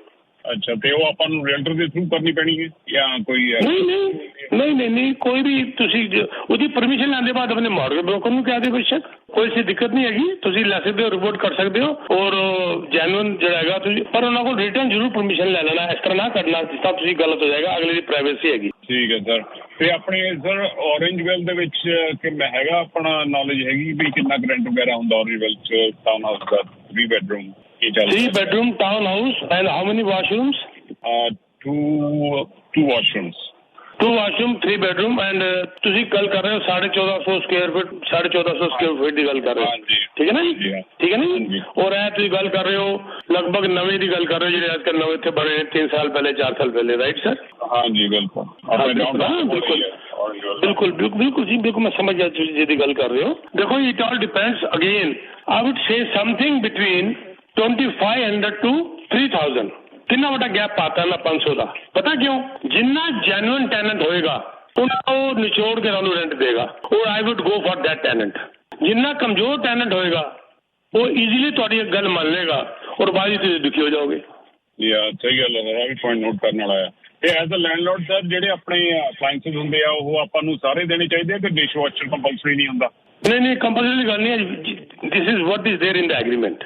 ਔਰ ਐਗਰੀਮੈਂਟ ਦੇ ਅੰਦਰ ਵੀ ਇਹਦੇ ਅਲੱਗ-ਅਲੱਗ ਤਰੀਕੇ ਨੇ ਬਹੁਤ ਜ਼ਿਆਦਾ। ਪਹਿਲੀ ਗੱਲ ਤਾਂ ਮੈਂ ਫਿਰ ਕਿਉਂਕਿ ਬਹੁਤ ਦੇਰ ਹੋ ਗਈ ਮੈਨੂੰ ਰੈਂਟ ਦੀ ਗੱਲ ਕਰਦੇ, ਮੈਂ ਡਿਸਕਲੇਮਰ ਦੇ ਦਿਆਂ ਕਿ I am not A lawyer, I am not A paralegal, I am just discussing as a realtor out of my experience. ਠੀਕ ਹੈ ਸਰ? ਅਸੀਂ ਉਹਨਾਂ ਨੂੰ ਜਿਹੜੀ ਚੀਜ਼ ਪ੍ਰੋਵਾਈਡ ਕਰਨੇ ਆ ਉਹ ਡਿਸ਼ ਵਾਸ਼ਰ ਤੁਹਾਨੂੰ ਦੇਣਾ ਚਾਹੀਦਾ ਹੈਗਾ, ਨਹੀਂ ਤਾਂ ਤੁਹਾਡੇ ਵਾਸਤੇ ਨੁਕਸਾਨ ਹੈ, ਸਿੱਧੀ ਜੀ ਗੱਲ ਹੈ, ਤੁਹਾਡਾ ਹੀ ਘਰ ਖਰਾਬ ਹੋਣਾ ਹੈਗਾ। ਨਾ ਵੀ ਦਿਓਗੇ ਤਾਂ ਕੋਈ ਗਲਤ ਗੱਲ ਨਹੀਂ ਹੈਗੀ, ਬਿਲਕੁਲ ਜੋ ਤੁਹਾਡੇ ਐਗਰੀਮੈਂਟ ਲਿਖਿਆ ਹੋਇਆ ਮੈਂ ਇਹ ਦੇ ਰਿਹਾ। Stove is a must. Okay, now ਦੂਜੀ ਗੱਲ ਮੈਂ ਗੱਲ ਕਰਦੇ ਹਾਂ, ਜਿਹੜੀ ਤੁਸੀਂ ਚੀਜ਼ ਦਿੰਦੇ ਹੋ ਉਦੋਂ ਮੇਨਟੇਨ ਕਰਨਾ ਲੈਂਡਲॉर्ड ਦਾ ਕੰਮ ਹੈਗਾ। ਕਈ ਵਾਰ ਕਲੌਜ਼ ਪਾਤੀ ਜਾਂਦੀ ਹੈਗੀ, ਪਹਿਲੇ $100 ਉਹ ਟੈਨੈਂਟ ਦੇਗਾ, ਉਹਦੇ ਬਾਅਦ ਤੁਸੀਂ ਦਿਓਗੇ, ਔਰ ਟੈਨੈਂਟ ਦੇ ਵੀ ਦਿੰਦਾ ਹੈ। ਮੈਂ ਬੜੀ ਓਪਨਲੀ ਗੱਲ ਕਰ ਰਿਹਾ, ਅਗਰ ਟੈਨੈਂਟ ਇਸ ਗੱਲ ਨੂੰ ਪ੍ਰੋਟੈਸਟ ਕਰੇਗਾ ਕੱਲ ਨੂੰ ਤੇ ਤੁਸੀਂ ਤੁਹਾਡੇ ਅਗੇਂਸਟ ਗੱਲ ਚਲੀ ਜਾਂਦੀ ਹੈ। You have to maintain those whatever you give. ਠੀਕ ਹੈ ਸਰ? ਠੀਕ ਹੈ ਸਰ। ਤੇ ਸਰ ਜਿਹੜੇ ਆਪਣੇ ਕਰਿਜ਼ਮਾ ਆਏ ਸੀਗੇ ਹਨਾ ਬੌਂਡ ਦੇ ਵਿੱਚ, 2 bedroom 2 ਜੀ ਜੀ washroom ਜੀ ਤੇ ਉਹਦੀ ਕਲੋਜ਼ਿੰਗ ਹੈਗੀ ਜੁਲਾਈ 24 ਦੀ ਜੀ ਸਰ। ਤੇ ਆਕੂਪੈਂਸੀ ਵੈਸੇ ਹੋ ਗਈ ਹੈ ਪਰ ਖਾਲੀ ਪਿਆ ਯੂਨਿਟ ਤੇ ਉਹ ਜੇ 7.5 ਲੱਖ ਦਾ ਮਿਲ ਰਿਹਾ, is it a good deal or not? ਨਹੀਂ ਜੀ, ਗੱਲ ਅਗਰ ਤੁਸੀਂ ਇਹ ਵਾਲੀ ਅਸਾਈਨਮੈਂਟ ਦੀ ਗੱਲਾਂ ਕਰ ਰਹੇ ਹੋ ਤੇ ਇਹ ਵੀ ਡੀਲਾਂ ਪਈਆਂ ਨੇ ਜਿਹੜੇ ਕਿ ਲੌਸਿਸ ਤੁਸੀਂ ਲੋਕੀ ਦੇ ਰਹੇ ਨੇ। ਉਹਦਾ ਜੇ ਮੈਂ ਗੱਲ ਕਰਾਂ ਤੇਂਦਰ ਦੀ, I can give you so many options, not one option, 10 option, hundreds of options ਤੁਹਾਨੂੰ ਦੇ ਦਿਆਂਗਾ ਮੈਂ। ਠੀਕ ਹੈ ਸਰ? ਠੀਕ ਹੈ sir, I'll call you after the show then. ਜੀ ਜੀ, ਬੜੇ ਐਸੇ ਆ ਗਏ ਨੇ ਜਿਹੜੇ ਕਲੋਜ਼ਿੰਗ ਆ ਗਈ ਹੈ ਤਾਂ ਉਹਨਾਂ ਕੋਲ ਪੈਸਾ ਹੀ ਨਹੀਂ ਹੈਗਾ, ਅਫੋਰਡ ਹੀ ਨਹੀਂ ਕਰ ਪਾ ਰਹੇ। ਉਹ ਆਪਣੇ ਪਰਚੇਜ਼ ਪ੍ਰਾਈਸ ਦੇ ਉੱਤੇ ਵੀ ਦੇ ਰਹੇ ਨੇ, ਉਹਦੇ ਉੱਤੇ ਕਮਿਸ਼ਨਾਂ ਵੀ ਉਹ ਆਪਣੇ ਪੱਲਿਓਂ ਦੇ ਰਹੇ ਨੇ। ਤੇ ਇਹ 7 ਲੱਖ ਵਾਲੇ ਦੀ ਗੱਲ ਕਰਕੇ ਤੇ ਸੋਚੋ ਹੀ ਨਾ ਇਸ ਪਾਸੇ।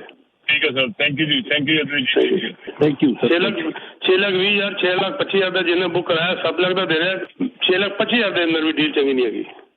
ਹਾਂਜੀ, ਅਗਲੇ ਮੈਸੇਜ ਹੈ ਜੀ, ਕੈਨ ਯੂ ਪਲੀਜ਼ ਆਸਕ ਪੀਕੇ ਜੀ ਅਬਾਊਟ ਵੈਸਟ ਲਾਈਨ condos ਕੋਈ ਹੈਗੇ ਨੇ, ਉਹਦੇ ਬਾਰੇ ਪੁੱਛ ਰਹੇ। What is regarding the price now versus selling price West line? ਜੀ ਜੀ, ਸੈਂਟਰ ਕੋਰਟ ਬਿਲਡਰ ਹੈਗਾ ਜੀ, ਵੈਸਟ ਲਾਈਨ ਪ੍ਰੋਜੈਕਟ ਬੜਾ ਹਿੱਟ ਹੋਇਆ ਸੀਗਾ।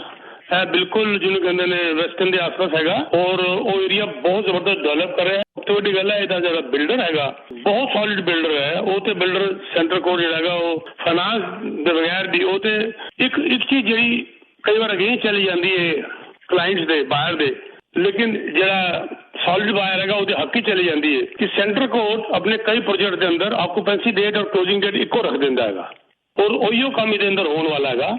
ਇਹਦੇ ਅੰਦਰ ਵੈਸਟ ਲਾਈਨ ਦੇ ਅੰਦਰ ਵੀ ਸ਼ਾਇਦ ਹੋਏਗਾ। ਮੇਰੀ ਹੁਣੇ ਪ੍ਰੈਜ਼ੀਡੈਂਟ ਨਾਲ ਗੱਲ ਹੋ ਰਹੀ ਸੀਗੀ, ਜੇਸਨ ਲੈਮ, ਵੈਰੀ ਨਾਈਸ ਗਾਏ, ਵੈਰੀ ਐਂਥੂਸੀਅਸਟਿਕ ਗਾਏ, ਹਾਈਲੀ ਪ੍ਰੋਫੈਸ਼ਨਲ ਗਾਏ। ਔਰ ਉਹ ਜਿਹੜੇ ਕਹਿੰਦੇ ਨੇ ਜੇਸਨ ਲੈਮ, ਮੇਰੀ ਗੱਲ ਹੋ ਰਹੀ ਸੀ, ਉਹਨਾਂ ਦਾ ਇਹ ਕਹਿਣਾ ਹੈਗਾ ਕਿ ਸ਼ਾਇਦ ਉਹ ਆਕੂਪੈਂਸੀ ਐਂਡ ਕਲੋਜ਼ਿੰਗ ਇਕੱਠੀ ਕਰ ਦੇਣਗੇ। For some buyers it goes against them, for some buyers it is good. ਤੇ ਉਹਦੀ ਕੀਮਤ ਵੱਧ ਗਈ ਹੈ। ਮੈਂ ਚਾਹੁੰਦਾ ਸੀਗਾ ਪਰਸਨਲ ਲੈਵਲ ਦੇ ਉੱਤੇ ਕਿ ਉਹਦੀ ਅਗਰ ਆਕੂਪੈਂਸੀ ਅਲੱਗ ਕਰਨ, ਕਲੋਜ਼ਿੰਗ ਅਲੱਗ ਕਰਨ ਤੇ ਵਿਚਕਾਰ 6 ਮਹੀਨੇ ਦਾ ਗੈਪ ਮਿਲ ਜਾਂਦਾ, 5 ਮਹੀਨੇ ਦਾ ਗੈਪ ਮਿਲ ਜਾਂਦਾ ਤੇ ਬੰਦੇ ਨੂੰ ਥੋੜਾ ਜਿਹਾ ਪਲਾਨ ਕਰਨਾ ਈਜ਼ੀ ਹੋ ਜਾਂਦਾ ਹੈ। ਲੇਕਿਨ ਅਗਰ ਉਹ ਆਕੂਪੈਂਸੀ ਐਂਡ ਕਲੋਜ਼ਿੰਗ ਇਕੱਠੀ ਕਰਨਗੇ ਤੇ ਥੋੜੀ ਜਿਹੀ ਪ੍ਰੋਬਲਮ ਲੋਕਾਂ ਨੂੰ ਆਏਗੀ, ਫਾਈਨਾਂਸ ਵਾਸਤੇ ਆ ਸਕਦੀ ਹੈ। ਲੇਕਿਨ ਜਿਹਨਾਂ ਲੋਕਾਂ ਨੇ ਮੇਰੇ ਥਰੂ ਬੁੱਕ ਕਰਾਇਆ, ਮੈਂ ਤੇ ਉਹਨੂੰ ਸਭ ਨੂੰ ਅਸ਼ੋਰ ਕਰ ਰਿਹਾ ਕਿ ਉਹਦੀ ਕਲੋਜ਼ਿੰਗ ਜਿਹੜੀ ਹੈਗੀ ਆਉਣ ਤੱਕ, ਜਿਹੜੀ ਕਿ ਉਹ ਮਿਡ ਆਫ 24 ਤੱਕ ਮੈਂ ਉਮੀਦ ਕਰ ਰਿਹਾ, ਹੋਲਡ ਇਟ। ਪਹਿਲੀ ਗੱਲ ਤਾਂ ਲਾਸ ਹੈ ਹੀ ਨਹੀਂ, ਤੁਸੀਂ ਜੋ ਬੁੱਕ ਕੀਤਾ ਉਹ ਤਾਂ ਕੀਮਤਾਂ ਬੜੀਆਂ ਨਿਕਲ ਗਈਆਂ ਨੇ, ਲਾਸ ਹੈ ਹੀ ਨਹੀਂ। ਲੇਕਿਨ ਅਸਲੀ ਮਜ਼ਾ ਤੁਹਾਨੂੰ ਤਾਂ ਆਏਗਾ ਜਦ ਤੁਸੀਂ ਉਹਨੂੰ ਹੋਲਡ ਕਰਕੇ 1 ਸਾਲ ਰੈਂਟ ਤੇ ਦੇ ਦਿਓ, ਤਾਂ ਅਸਲੀ ਮਜ਼ਾ ਆਏਗਾ, ਅਸਲੀ ਪ੍ਰੋਫਿਟ ਤਾਂ ਆਏਗਾ। ਕਿਉਂਕਿ ਤਦ ਤੱਕ ਤੁਹਾਡਾ 2024 ਵੀ ਨਿਕਲ ਜਾਏਗਾ ਔਰ ਤੁਹਾਡੇ ਹੱਥ 'ਚ ਇੱਕ ਜਿਹਨੂੰ ਕਹਿੰਦੇ ਨਾ ਇੱਕ ਚਾਬੀ ਆ ਜਾਏਗੀ ਬਜਾਏ ਕਾਗਜ਼ ਦੇ। There is a difference between paper and की। ਕਿਸੇ ਨੂੰ ਕਾਗਜ਼ ਵੇਚੋ ਉਹ ਅਲੱਗ ਗੱਲ ਹੈ, ਕਿਸੇ ਨੂੰ ਚਾਬੀ ਦਿਓ ਇਹ ਲੈ ਬਈ ਉਹਦਾ ਅਲੱਗ ਹੈ। ਤੇ ਵੈਸਟਲਾਈਨ ਕਾਂਡੋ ਵਾਸਤੇ ਮੈਂ ਕਹਾਂਗਾ ਉਹਨੂੰ ਕਲੋਜ਼ ਕਰਾਓ, ਰੈਂਟ ਤੇ ਚੜਾਓ, ਹੋਲਡ ਕਰੋ ਫॉर ਅ ਈਅਰ। ਤੁਸੀਂ ਸਾਰੇ ਰੇਡੀਓ ਸਟੇਸ਼ਨ ਤੇ ਆ ਕੇ ਕਹੋਗੇ ਪੀਕੇ ਜੀ ਸਲਾਹ ਠੀਕ ਦਿੱਤੀ ਸੀਗੀ। ਠੀਕ ਹੈ ਜੀ। ਪਵਨ ਸ਼ਰਮਾ ਜੀ ਦਾ ਸਵਾਲ ਹੈ, ਕੈਨ ਯੂ ਆਸਕ ਪੀਕੇ ਜੀ please how much was EX ਡਿਸਟ ਮਤਲਬ ਐਕਸਚੇਂਜ ਡਿਸਟ੍ਰਿਕਟ 3 ਪਰ ਸਕੁਆਇਰ ਫੀਟ ਦੱਸਿਆ ਸੀ ਉਹਨੇ ਵੈਸੇ? ਹਾਂਜੀ ਪੀਕੇ ਜੀ। ਹਾਂ ਦੱਸਿਆ ਸੀਗਾ ਜੀ। ਤੇ EX3 ਜਿਹੜਾ ਹੈਗਾ ਉਹ ਲਗਭਗ 1025 ਦੇ ਆਸ-ਪਾਸ ਦੱਸਿਆ ਸੀਗਾ। EX4 ਜਿਹੜਾ ਸੀਗਾ 1100, 1150, 1200 ਥੱਲੇ ਸੀਗਾ, 11 ਤੇ 11.5 ਵਿਚਕਾਰ ਸੀਗਾ। ਔਰ EX ਜਿਹੜਾ 1 ਸੀਗਾ ਉਹ ਸੀਗਾ ਲਗਭਗ 850, 900 ਦੇ ਵਿਚਕਾਰ। EX2 ਜਿਹੜਾ ਸੀਗਾ ਉਹ 900 ਔਰ 1000 ਦੇ ਵਿਚਕਾਰ। ਮੈਂ इसका गैप इस करके पा देना क्योंकि यह डिपेंड करता है यूनिट केड़ा है, जितना छोटा है वो महंगा होता जाएगा, जितना बड़ा सस्ता होता जाएगा और कितने फ्लोर पे हैगा। इस करके मैनू थोड़ा सा गैप दसना पैंदा फ्रॉम दिस टू दिस। मतलब मैसेज आ गया जी, I bought 515 square feet, how much per square feet suppose to be? 515 लिया जी इन्होंने स्क्वायर फीट। कोई नहीं मतलब उन्होंने कितना लिखा अपने आप कर लेना, डिवाइड कर लेना और कितने फ्लोर हैगा यह भी तो देखना पैंदा ना सर। जिस तरह उन्हें क्या अच्छा, अगर उन्होंने 5वें फ्लोर से लेता तो प्राइस अलग है, उन्होंने 50वें फ्लोर से लेता तो प्राइस अलग है। हर फ्लोर का देखो सर, मैं तो सिंपल कैलकुलेशन दसा, हर फ्लोर का $1000 एक्स्ट्रा हैगा। मान लो इन्होंने 515 स्क्वायर फीट 50th फ्लोर से लिखा हैगा जी जी तो इन्होंने $50,000 फालतू देते, यानी 10% फालतू देता, यानी कि 1000 वाला इन्होंने 1100 पै गया। It all depends which floor जी। ठीक है जी, बहुत शुक्रिया जी। और समय होर इजाजत नहीं दे रहा जी। अच्छा इन्होंने लिखा है वो मैसेज फिर आ गया, कहते 22वें फ्लोर से लिया है 6,56,900 का लिया इन्होंने 22वें फ्लोर से। हाँ 22वें फ्लोर से 6,56,514 पौने 1200 के करीब इन्होंने पै गया वो वाला। ਮਿਡਲ ਫਲੋਰ ਤੇ ਅਗਰ ਥੱਲੇ ਚਲੇ ਜਾਂਦੇ ਤੇ ਬਿਲਕੁਲ ਸ਼ੁਰੂ ਤੇ ਲੈ ਲੈਂਦੇ, ਚੌਥੇ ਪੰਜਵੇਂ ਫਲੋਰ ਤੇ ਲੈ ਲੈਂਦੇ ਤੇ ਨੈਚੁਰਲੀ 11 ਤੋਂ ਥੱਲੇ EX3 ਦੀ ਗੱਲ ਕਰ ਰਹੇ ਨੇ ਜੀ? ਹਾਂਜੀ ਜੀ EX3 ਦੀ। हाँ, वो 11 से थले आ गया ना जी, अगर स्टार्टिंग पॉइंट जो है 11 से थले आ गया, क्योंकि ये छोटा यूनिट है 514 का, इस करके 11 से अगर 2 बेडरूम डन होता तो 1050 ਜਾਂਦਾ, 3 बेडरूम ਹੁੰਦਾ ਤੇ 1025 ਹੋ ਜਾਂਦਾ। ਠੀਕ ਹੈ ਜੀ, ਬਿਲਕੁਲ ਠੀਕ ਹੈ ਜੀ। ਮੈਂ ਇੱਥੇ ਜ਼ਰੂਰ ਜ਼ਿਕਰ ਕਰਾਂਗਾ ਕਿ ਤੁਸੀਂ ਕੋਈ ਵੀ ਤੁਹਾਡਾ ਸਵਾਲ ਹੈ ਰੀਅਲ ਸਟੇਟ ਦਾ, ਕੋਈ ਸਵਾਲ ਪੀਕੇ ਸਬਰਵਾਲ ਸਾਹਿਬ, ਔਰ ਜਿਸ ਤਰ੍ਹਾਂ ਉਹਨਾਂ ਨੇ ਦੱਸਿਆ ਹੈਗਾ ਤੇ ਹਾਂਜੀ ਇੱਕ ਲਾਸਟ ਕਾਲ ਵਾਸਤੇ ਜਗ੍ਹਾ ਹੈ, ਸਿਰਫ 1 last call and then we'll have to wrap up, ਕਿਉਂਕਿ 1 ਵਜੇ ਅਸੀਂ ਸਟੇਸ਼ਨ ਆਈਡੀ ਲੈਣੀ ਹੈ ਪੂਰੀ, ਉਸ ਤੋਂ ਪਹਿਲਾਂ ਅਸੀਂ ਰੈਪ ਅਪ ਕਰਾਂਗੇ। ਹਾਂਜੀ ਹਾਂਜੀ ਹਾਂਜੀ ਮਦਨ ਜੀ ਤੁਸੀਂ ਆਉਂਦੇ ਰਹੋ, ਮਦਨ ਸਾਹਿਬ, ਮਦਨ ਸ਼ਰਮਾ ਜੀ ਤੁਸੀਂ ਆਉਂਦੇ ਰਹੋ ਸਰ। ਇੱਕ ਹੀ ਕਾਲ ਹੈ ਤੁਹਾਨੂੰ, ਤੁਸੀਂ ਫੋਨ ਮਿਊਟ ਕੀਤਾ। ਹਰਿੰਦਰ ਜੀ ਤੁਸੀਂ ਗੱਲ ਕਰ ਲਓ ਸਰ ਆਪਣੀ ਪਹਿਲਾਂ, ਫਿਰ ਹਰਿੰਦਰ ਜੀ ਤੁਸੀਂ ਆਉਂਦੇ ਰਹੋ ਸਰ। ਹਰਿੰਦਰ ਹਾਂਜੀ ਹਾਂਜੀ ਹਾਂਜੀ ਜਦਵੀਰ ਜੀ ਤੇ ਪੀਕੇ ਜੀ, ਸਤਿ ਸ਼੍ਰੀ ਅਕਾਲ ਜੀ। ਸਤਿ ਸ਼੍ਰੀ ਅਕਾਲ ਸਰ। ਸਤਿ ਸ਼੍ਰੀ ਅਕਾਲ। ਹਾਂਜੀ ਅੱਛਾ, ਮੈਂ ਪੀਕੇ ਜੀ ਇਹ ਪੁੱਛਣਾ ਸੀਗਾ, ਅਸੀਂ ਹੁਣ ਘਰ ਲਿਆ ਇੱਥੇ ਕੰਟਰੀ ਸਾਈਡ ਤੇ ਬ੍ਰੈਮਲੀ ਤੇ 2700 ਸਕੁਅਰ ਫੁੱਟ ਦਾ ਘਰ ਲਿਆ 15,75,000 ਦਾ, ਉਹ ਵੀ ਅਗਲੇ ਸਾਲ ਕਲੋਜ਼ਿੰਗ ਆ ਔਰ ਵੀਲ ਆਊਟ ਆ ਤੇ ਮਤਲਬ ਬੈਕਆਊਟ ਬੇਸਮੈਂਟ ਨਾਲ ਆ, 2700 ਸਕੁਅਰ ਫੁੱਟ 38 ਫੁੱਟ ਲਾਊਟ ਆ, ਉਹਦੀ 19 ਕੁ ਅਪਰੇਜ਼ਲ ਆ ਜੂਗੀ। ਮੈਂ ਤੁਹਾਡਾ ਇਹ ਆਈਡੀਆ ਲੈਣਾ ਸੀ ਸਰ। ਤੁਸੀਂ ਹੁਣੇ ਬੁੱਕ ਕਰਾਇਆ? ਮੈਂ ਹਾਂਜੀ ਹੁਣੇ ਹੁਣੇ 2 ਵੀਕ ਪਹਿਲਾਂ ਕਰਾਇਆ। 2 ਵੀਕ ਪਹਿਲੇ ਅਗਰ ਕਰਾਇਆ ਸਰ, 2 ਵੀਕ ਪਹਿਲੇ ਅਗਰ ਕਰਾਇਆ ਤਾਂ ਲਗਭਗ ਤੁਸੀਂ ਨੇੜੇ ਆ ਜਾਓਗੇ। ਲੇਕਿਨ ਅਗਰ ਤੁਸੀਂ 8 ਮਹੀਨੇ ਪਹਿਲੇ ਕਰਾਇਆ ਹੁੰਦਾ ਤੇ ਤੁਹਾਡੀ ਇਹ ਘੱਟ ਆ ਜਾਣੀ ਸੀ, ਲਗਭਗ 5-6% ਕੀਮਤ ਘੱਟ ਆ ਜਾਣੀ ਸੀ, ਕਿਉਂਕਿ 2 ਹਫ਼ਤੇ ਪਹਿਲੇ ਕਰਾਇਆ, ਆਲਰੇਡੀ ਕਿਰੀ ਮਾਰਕੀਟ 'ਚ ਕਰਾਇਆ, ਆਲਰੇਡੀ ਬਿਲਡਿੰਗ ਨੇ ਇਨਸੈਂਟਿਵ ਦਿੱਤੇ ਹੋਏ ਨੇ ਤੁਹਾਨੂੰ, ਉਹ ਬਿਲਡਰ ਦੇ ਵੀ ਰਹੇ ਨੇ ਉੱਥੇ, ਮੈਨੂੰ ਪਤਾ ਹੈ, ਤੁਸੀਂ ਇਨਸੈਂਟਿਵ ਲਿੱਤੇ ਵੀ ਹੋਏ ਨੇ ਮੈਨੂੰ ਪਤਾ ਹੈ, ਤਾਂ ਤੁਸੀਂ ਬੜੇ ਕਲੋਜ਼ ਆ ਜਾਓਗੇ। ਹਾਂਜੀ, ਕਿਉਂਕਿ ਉਹ ਪਹਿਲਾਂ ਉਹਨਾਂ ਨੇ ਘਰ ਸਾਰੇ ਉਹ ਜਿਹੜੇ ਪਿਛਲੇ ਸਾਲ ਉਹਨਾਂ ਨੇ ਪਹਿਲਾਂ ਉਹ 18.5 ਲੱਖ ਦੇ ਘਰ ਵੇਚੇ ਸਾਰੇ। ਸਰ ਉਹੀ ਤੇ ਕਹਿ ਰਿਹਾ ਨਾ ਮੈਂ ਸਰ, ਤੁਸੀਂ ਅਗਰ 6-8 ਮਹੀਨੇ ਪਹਿਲੇ ਲਿੱਤਾ ਹੁੰਦਾ, ਅਗਰ ਤੁਸੀਂ ਉਹੀ ਮੈਂ ਐਗਜ਼ੈਕਟਲੀ ਇਹ ਗੱਲ ਕਰ ਰਿਹਾ, ਅਗਰ ਤੁਸੀਂ 6-8 ਮਹੀਨੇ ਪਹਿਲੇ ਲਿੱਤਾ ਹੁੰਦਾ ਤੁਹਾਡੀ ਅਪਰੇਜ਼ਲ ਗਲਤ ਆ ਜਾਣੀ ਸੀਗੀ, ਕਿਉਂਕਿ ਤੁਸੀਂ ਗ੍ਰੀਨ ਮਾਰਕੀਟ 'ਚ ਆਲਰੇਡੀ ਡਿਸਕਾਊਂਟਡ ਲਿੱਤਾ ਹੈਗਾ ਤੁਸੀਂ, ਕਿਉਂਕਿ ਕਿਹਾ ਨਾ ਮੈਨੂੰ 2 ਹਫ਼ਤੇ ਪਹਿਲੇ। ਮੈਂ ਸਮਝ ਗਿਆ ਤੁਸੀਂ ਕਿਹੜੇ ਬਿਲਡਰ ਦੀ ਗੱਲ ਕਰ ਰਹੇ ਹੋ, ਕਿਹੜੇ ਪ੍ਰੋਜੈਕਟ ਦੀ ਗੱਲ ਕਰ ਰਹੇ ਹੋ, ਮੈਨੂੰ ਸਭ ਸਮਝ ਆ ਰਹੀ ਹੈ। ਤੇ ਉਹ ਕਿਉਂਕਿ ਅਸੀਂ ਓਪਨਲੀ ਨਾਂ ਨਹੀਂ ਲੈ ਸਕਦੇ, ਕਿਉਂਕਿ ਤੁਸੀਂ 2 ਹਫ਼ਤੇ ਪਹਿਲੇ ਲਿੱਤਾ, ਯੂ ਆਰ ਲੱਕੀ ਤੁਸੀਂ, ਕਿਉਂਕਿ ਇਹਨਾਂ ਕੋਲ ਇਨਸੈਂਟਿਵ ਬੜੇ ਲੈ ਲੈਣੇ, ਪ੍ਰਾਈਸ ਤੁਸੀਂ ਘੱਟੇ ਲੈ ਲੈਣੇ, ਤੇ ਤੁਹਾਡਾ ਪ੍ਰਾਈਸ ਅਪਰੇਜ਼ਲ ਮੇਰੇ ਹਿਸਾਬ ਨਾਲ ਕਲੋਜ਼ ਆਉਣੀ ਚਾਹੀਦੀ ਹੈ, ਪ੍ਰੋਬਲਮ ਨਹੀਂ ਹੋਣੀ ਚਾਹੀਦੀ। ਔਰ ਜਿਨ੍ਹਾਂ ਨੇ ਤੁਹਾਡੇ ਕੋਲ 8 ਮਹੀਨੇ ਪਹਿਲੇ ਲਿੱਤੇ ਸੀਗੇ ਉਹਨਾਂ ਨੂੰ ਪ੍ਰੋਬਲਮ ਆਏਗੀ। ਠੀਕ ਹੈ ਜੀ, thank you sir, thank you very much. Thank you sir, thank you. ਬਹੁਤ ਸ਼ੁਕਰੀਆ ਜੀ, ਸਮੇਂ ਹੋਰ ਜ਼ਿਆਦਾ ਨਹੀਂ ਦੇ ਰਿਹਾ। ਕੋਈ ਵੀ ਹੋਰ ਜਾਣਕਾਰੀ ਤੁਸੀਂ ਲੈਣੀ ਹੈ ਰੀਅਲ ਸਟੇਟ ਦਾ ਕੋਈ ਸਵਾਲ ਪੀਕੇ ਸਬਰਵਾਲ ਸਾਹਿਬ ਨਾਲ ਤੁਸੀਂ ਸੰਪਰਕ ਕਰ ਸਕਦੇ ਹੋ। ਪੀਕੇ ਜੀ ਕੋਈ ਪ੍ਰੋਜੈਕਟ, ਕੋਈ ਮੇਜਰ, ਕੋਈ ਆਪਣਾ ਕੋਈ ਆ ਰਿਹਾ? ਬਸ ਜੀ ਬਹੁਤ ਵੱਡੇ ਇਨਸੈਂਟਿਵ ਜਿਹੜੀ ਮੈਂ ਗੱਲ ਕਰ ਰਿਹਾ, ਅਸੀਂ ਤੇ ਬਲਕਿ ਇਹੋ ਜਿਹੇ ਇਨਸੈਂਟਿਵ ਦੀ ਗੱਲਾਂ ਕਰ ਰਹੇ ਹਾਂ ਬਿਲਡਰਾਂ ਨਾਲ ਕਿ ਕਲੋਜ਼ਿੰਗ ਵੀ 3 ਸਾਲ ਤੋਂ ਬਾਅਦ, ਕਲੋਜ਼ਿੰਗ ਵੀ 26 ਤੋਂ ਬਾਅਦ, ਔਰ ਇਨਸੈਂਟਿਵ ਵੀ ਲੈ ਲਓ। ਮਤਲਬ ਇਹ ਹੁੰਦੀ ਹੈ ਨੈਗੋਸੀਏਸ਼ਨ, ਮੇਰਾ ਇੱਕ builder chairman of the company Israel ਬੈਠਾ ਹੋਇਆ ਸੀਗਾ, ਉਹਦੇ ਨਾਲ ਮੇਰੀ ਗੱਲ ਹੋਈ ਤੇ ਮੈਂ ਜੋ ਡਿਸਕਾਊਂਟ ਦੇ ਰਿਹਾ ਉਹਦੇ ਤੇ $1 ਲੱਖ ਹੋਰ ਲੈ ਕੇ ਆਇਆ, $100,000 ਹੋਰ ਲੈ ਕੇ ਆਇਆ ਐਕਸਕਲੂਸਿਵ। ਤੇ ਮੇਰੇ ਨਾਲ ਗੱਲ ਕਰ ਲਓ, ਬੜੇ ਵੱਡੇ ਤੁਹਾਨੂੰ ਇਨਸੈਂਟਿਵਸ ਮੈਂ ਦਿਲਾ ਦਿਆਂਗਾ, ਔਰ ਕਲੋਜ਼ਿੰਗ ਵੀ ਜਲਦੀ ਨਹੀਂ ਕਰਾਂਗਾ, ਕਲੋਜ਼ਿੰਗ ਵੀ 3 ਸਾਲ ਬਾਅਦ। ਅਗਰ ਮੈਨੂੰ ਕੋਈ ਕਹਿੰਦਾ ਨਹੀਂ ਲੱਗਦੀ ਜਗ੍ਹਾ 2 ਲੈ ਲੈ, ਕਲੋਜ਼ਿੰਗ ਅਗਲੇ ਸਾਲ ਕਰ ਲੈ, ਮੈਂ ਲੈਂਦਾ ਹੀ ਨਹੀਂ। ਮੈਨੂੰ ਆਪਣੇ ਕਲਾਇੰਟ ਨੂੰ ਸੇਵ ਕਰਨਾ ਹੈਗਾ। It's a 1 window service, contact me 647-299-4757 647-299-4757 or you can visit teamsabrawal.com. ਜੀ ਯੂਦਵੀ ਜੀ, ਥੈਂਕ ਯੂ ਸੋ ਮਚ ਜੀ PK ji, and we wish you all the best. ਮੈਂ ਫਿਰ ਦੁਬਾਰਾ ਕਹਾਂਗਾ ਬੇਝਿਜਕ ਹੋ ਕੇ ਪੀਕੇ ਜੀ ਨਾਲ ਗੱਲ ਕਰ ਲਓ। ਅੱਜ ਉਹਨਾਂ ਨੇ ਬੜੀ ਵੱਡੀ ਸਟੇਟਮੈਂਟ, ਵੈਸੇ ਤੇ ਇਹ ਅਸੀਂ ਹਮੇਸ਼ਾ ਹੀ ਗੱਲ ਕਰਦੇ ਹਾਂ, ਦੇਤੀ ਹੈ ਦੁਬਾਰਾ ਤੋਂ ਕਿ ਇੱਕ ਵੀ ਇਨਵੈਸਟਰ ਇਹਨਾਂ ਕੋਲ ਨਹੀਂ ਅਜੇ ਤੱਕ ਆਇਆ। ਤੁਸੀਂ ਦੱਸ ਦਿਓ ਵੀ ਜਿਨ੍ਹਾਂ ਨੇ ਕੋਈ ਪੈਸੇ ਲੂਜ਼ ਕੀਤੇ ਹੁਣ। ਸਰ ਇੱਕ ਵੀ ਇਨਵੈਸਟਰ, ਵੈਸੇ ਮੈਂ ਵੀ ਨਹੀਂ ਸੁਣਿਆ, ਇੱਕ ਵੀ ਨਹੀਂ ਆ ਕੇ ਓਪਨਲੀ ਆਈ ਚੈਲੰਜ ਰੇਡੀਓ ਦੇ ਉੱਤੇ ਆ ਜਾਏ ਔਰ ਆ ਕੇ ਮੈਨੂੰ ਕਹਿ ਦੇ।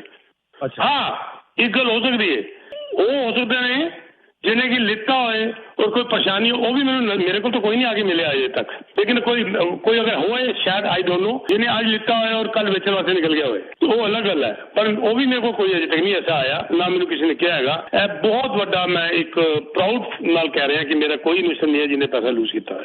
ਸਰ ਤੁਹਾਡੇ ਇਨਵੈਸਟਰ ਜਿੰਨੇ ਵੀ ਹੈ ਪਿਛਲੇ, ਹੁਣ ਸਾਨੂੰ ਵੀ ਹੁਣ ਮੇਰੇ ਖਿਆਲ ਨਾਲ 16-17 ਸਾਲ ਹੋ ਗਏ ਡੀਲ ਕਰਦੇ ਆ, 16-17 ਸਾਲਾਂ ਦੇ ਵਿੱਚ ਇੱਕ ਜ਼ਰੂਰ ਤੁਹਾਡੇ ਬੰਦੇ ਨੇ ਕਿਹਾ, ਉਹ ਕਹਿੰਦਾ ਜੀ ਮੈਨੂੰ ਇੱਕ ਦੀ ਬਜਾਏ 2 ਕਿਉਂ ਨਹੀਂ ਦਿਲਵਾਇਆ, ਉਹ ਜਿਹਨਾਂ ਨੇ ਤੁਹਾਡੇ ਤੋਂ ਡਾਊਨ ਵੈਲੀ ਤੇ ਲਿਆ ਸੀ, ਹੁਣੇ ਘਰ ਆ ਪਿਛਲੇ ਸਾਲ ਹੀ ਉਹਨਾਂ ਨੇ ਪਿਛਲੇ ਸਾਲ ਹੀ ਲਿਆ ਹੈ, ਚੰਗੇ ਪੈਸੇ ਬਣਾ ਕੇ।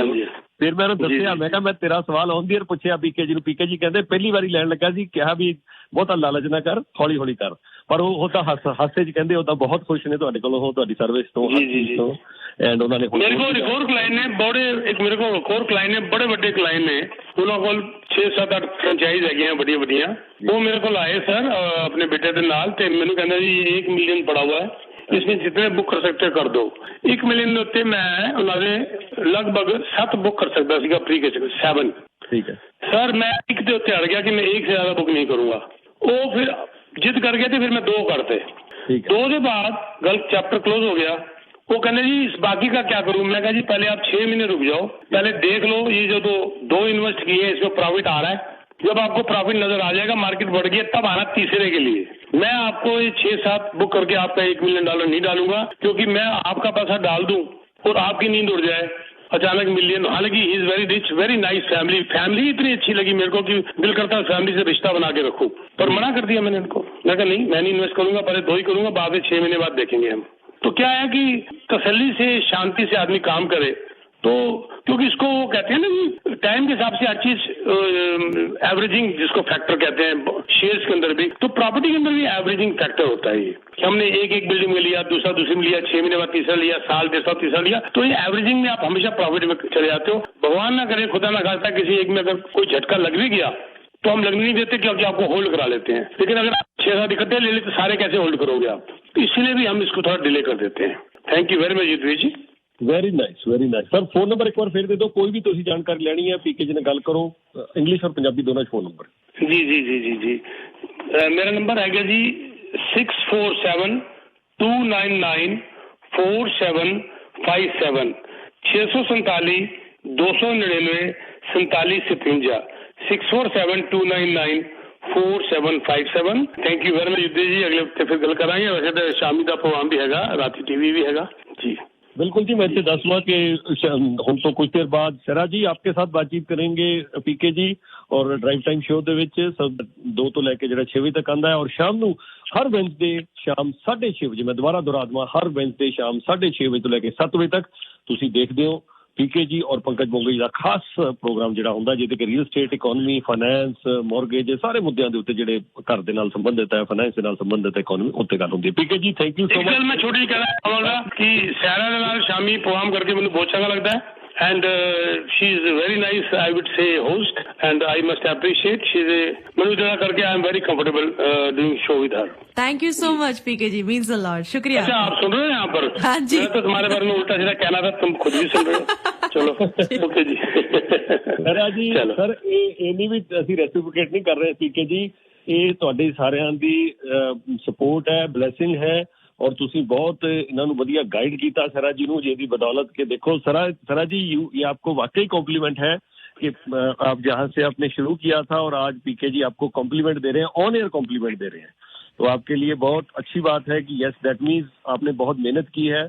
और पीके जी आपका ਤੁਹਾਡਾ ਬਹੁਤ ਧੰਨਵਾਦ, ਤੁਸੀਂ ਉਹਨਾਂ ਨੂੰ ਬੜਾ ट्रेन किया जी, बहुत ट्रेनिंग दी है ਤੁਸੀਂ ਉਹਨਾਂ ਨੂੰ ਉਹਦੇ ਲਈ। वो बच्चा देखो रॉ होता है ना, हमारा फर्ज बनता है उसको थोड़े टिप्स थोड़े से दे दिए। मैंने ज्यादा मेहनत नहीं करी, मैंने थोड़े से टिप्स दिए इनको, बस ज्यादा नहीं किया, तो इन्होंने उससे भी ज्यादा फॉलो किया, तो अपने आप कॉन्फिडेंस लेवल आ जाता है, और बोलने में वैसे ही बच्चा बड़ा अच्छा है, तो अच्छा लगता है जी। जी जी नहीं जी, she is very hard working, और बच्चे जो हार्ड वर्क करते हैं फिर वधिया लगता है। Thank you so much PK ji, thank you sir, thank you.